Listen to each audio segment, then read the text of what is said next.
जी हाँ नाज़रीन, drama serial इंतहा की नेक्स्ट आने वाली एपिसोड में आप देखेंगे कि इधर अनम अपनी माँ से शिकायत करती है कि आजकल जो वक्त आपको मुझे देना चाहिए वो आप अरूसा को दे रही हैं, जिस पर कहती है अस्मा असल में उसकी हालत अभी ठीक नहीं है और तुम जानती हो ना कि डॉक्टर ने उसे बेड रेस्ट कहा है, बस इसी को फॉलो कर रही हूँ। तुम क्यों इतना परेशान होती हो, क्यों इतना स्ट्रेस लेती हो? मैं तुम्हारी माँ हूँ और मुझे तुम्हारी ज़्यादा फिक्र है। उधर आप देखेंगे कि जब नौशीन के हाथ सजल की तरफ से कुछ नहीं आएगा और वो सोचेगी कि क्यों ना अब मलेशिया वाली प्रॉपर्टी के बारे में अस्मा से बात की जाए, तो वो सबके सामने डाइनिंग टेबल पर ही चली जाती है ये सवाल लेकर। लेकिन नवीद भड़क जाता है और कहता है कि आप क्या चाहती हैं कि जो कुछ आपके पास था वो तो आपकी वो फ्रॉड बेटी लेकर भाग गई है, अब आप चाहती हैं कि जो कुछ मेरी माँ के नाम है वो भी अब आपके नाम कर दिया जाए। तो ऐसा हरगिज़ कुछ नहीं होगा।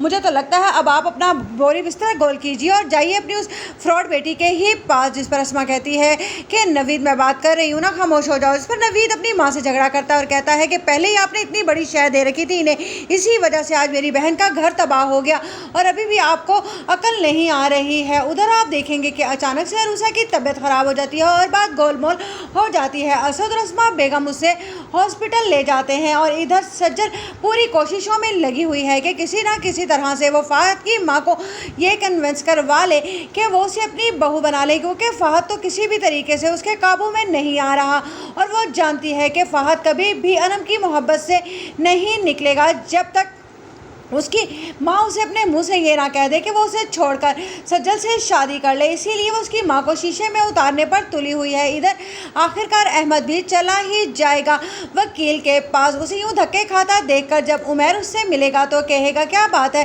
तुम यहाँ पर? जिस पर कहता है अहमद के हाँ आप ही तो है ना जिसने सज्जल आपी का साथ दिया और मेरा तमाम के तमाम शेयर्स उनके नाम करवा दिए, क्योंकि मैंने देखा था कि आप उनकी हेल्प करते हैं। जिस पर कहता है उमैर क्या हुआ है? जिस पर कहता है कि मेरी बहन मेरे साथ फ्रॉड किया और तुम भी उसमें बराबर के शरीक हो। जिस पर उमैर कहता है यानी कि उसने तुम्हें भी धोखा दिया है। उस पर अहमद कहता है क्या कहा है उन्होंने, आपको कौन सा धोखा दिया है? जिस पर वो कहता है कि उसने मुझे मोहब्बत का झांसा देकर मुझसे इतने बड़े बड़े काम निकलवा लिए। जिस पर अहमद कहता है क्या आप इस बारे में गवाही देंगे मेरे साथ मिलकर? जिस पर उमैर कहता है गवाही, लेकिन मेरी गवाही से क्या फ़र्क पड़ जाएगा? जिस पर अहमद कहता है कुछ और ना सही लेकिन मैं उन्हें थोड़ी सी अकल ठिकाने लगाना चाहता हूँ।